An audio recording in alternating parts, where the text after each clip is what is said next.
कुछ पुलिस वालों को टिप मिलती है कि अमेरिका के घर में कोलंबिया देश से आए माफियाज ने $3 मिलियन के ड्रग्स एक घर में छिपा कर रखे हैं, जिसकी टिप इन पुलिस वालों को मिल जाती है। तो 5 से 6 पुलिस ऑफिसर्स उस जगह जाते हैं। तो उस घर में एक लड़की रहती है, वो गेट पर आती है। पुलिस वाले उससे पूछताछ करते हैं, उससे कहते हैं कि हमें आपके घर की तलाशी लेनी है। लड़की कहती है कि क्या आपके पास वारंट है? तो पुलिस वाले कहते हैं नहीं। तो फिर आप मेरे घर की तलाशी कैसे लोगे? तब पुलिस वाले कहते हैं कि देखिए, हमारे पास वारंट तो नहीं है, लेकिन हमारे पास एक समझौता पत्र है। लड़की कहती है कि वो क्या होता है? समझौता पत्र का मतलब ये है कि आप हमें घर के अंदर घुसने की इजाजत दे रही है, यानी कि आप हमें अलाउ कर रहे हैं कि हम आपके घर की तलाशी ले। तो लड़की कहती है कि मैं ऐसा क्यों करूंगी, मैं क्यों किसी पुलिस वाले को अपने घर में तलाशी करने दूंगी?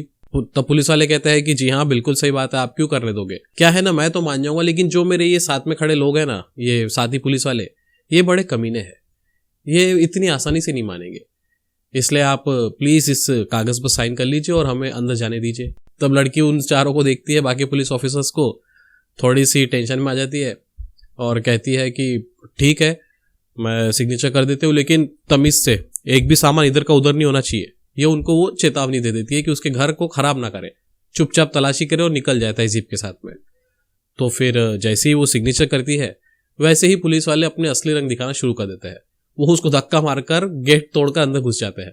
तो ये सीन बहुत ज्यादा फनी था इस फिल्म का। इतना ही नहीं, अंदर जाने के बाद वो उसको हथकड़ी लगा देते हैं उस लड़की को, और उसको चेयर पर बिठा देता है, जिसके बाद वो चीख चिल्लाती रहती है कि मेरे को छोड़ो, मेरे घर के अंदर मेरे को कैद कर लिया है। साथ ही ये पुलिस वाले कुत्ते को लेकर उसके घर में घुसते हैं।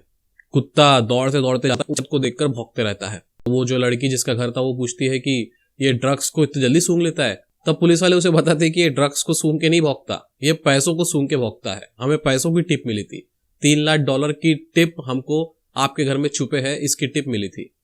$3 लाख आपके घर में किसी ने छुपा कर रखे हैं, हो सकता है आप ही ने छुपा कर रखे हो, इसकी हमको जानकारी मिली थी, इसलिए हम यहाँ पर आए हैं, ड्रग्स के लिए नहीं आए हैं। तो लड़की भी टेंशन में आ जाती है, साला $3 लाख मेरे घर के अंदर पड़े, मुझे खुद को नहीं पता। फिर पुलिस वाले उस ऊपर जाते हैं खुफिया कमरे में और उसको पूरा तोड़ देते हैं। तो घर को तोड़ने के बाद वहां से कंटेनर्स रहते हैं 5 से 6, उसमें से $20 लाख मिलियन निकलते हैं, माफ कीजिएगा $20 मिलियन निकलते हैं। तो $20 मिलियन इतनी बड़ी रकम है कि पूरा का पूरा एक शहर खरीदा जा सकता है, इतना पैसा था वहां पे छुपा हुआ। फिर वो लड़की को नीचे बांध के रखा गया था, फिर पूरा पैसा नीचे लाया जाता है। लड़की उन पैसों को देख के हिल जाती है, वो सोचती है कि मेरे घर में इतने सारे पैसे रखे थे, मुझे खुद को नहीं पता। अब अमेरिका के कानून के मुताबिक जितना भी अगर पैसा अगर किसी घर से छापेमारी में मिलता है, रेड मारने पर, तो उसको वहीं पर गिना जाता है। बाद में उन नोटों की गिनती को सरकार को बताया जाता है। सभी पुलिस ऑफिसर्स से बारी बारी पूछा जाता है। अगर सभी पुलिस ऑफिसर्स ने एक ही आंकड़ा बताया, मान लीजिए $20,480 हमें इस घर से बरामद हुए, अगर ये एक ही आंकड़ा सभी पुलिस वाले कहते हैं, तो इन पुलिस वालों के ऊपर कार्रवाई नहीं होगी। यानी कि सभी सच कह रहे थे कि वहां पे $20,480 रखे हैं।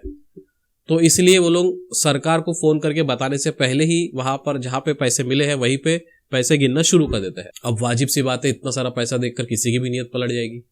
तो 5 से 6 पुलिस ऑफिसर्स में 2 लड़कियां होती है और 3 मर्द होते हैं। तो इन तीनों में से एक जो पुलिस वाला होता है वो बहुत ज्यादा गद्दार होता है, कमीना होता है। तो वो पुलिस वाला चुपके से अपने साथी दोस्तों को बुला लेता है ताकि उनके ऊपर वो हमला करवा सके और पूरा का पूरा पैसा लेकर अपने दोस्तों के साथ फरार हो जाए। तो रात भर वो दोस्त चुपके से इन सभी के ऊपर हमला करवाता है।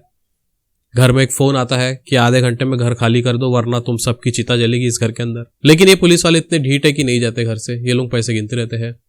फिर आधे घंटे को 10 मिनट बचे होते हैं, तो 10 मिनट बाद फिर से फोन आता है। फोन पर वो कहता है कि 10 मिनट में घर खाली कर दो ना वरना सबको भून डालेंगे।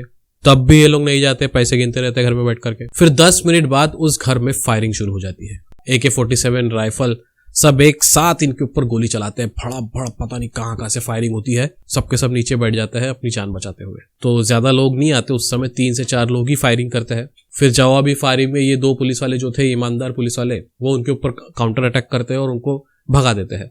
और ये जो गद्दार था ये भी उनको मारने का नाटक करता है, उनके पीछे भागता है। तो ये सारी चीजें उस रात होती है और इसी जद्दोजहद में एक पुलिस ऑफिसर मर जाता है। यानी कि इनके साथ जो एक पुलिस ऑफिसर आया था, जो बाहर खड़ा था, वो मर जाता है, ईमानदार वाला पुलिस ऑफिसर। फिर बाद में पता लगता है कि बाजू में माफिया का घर था।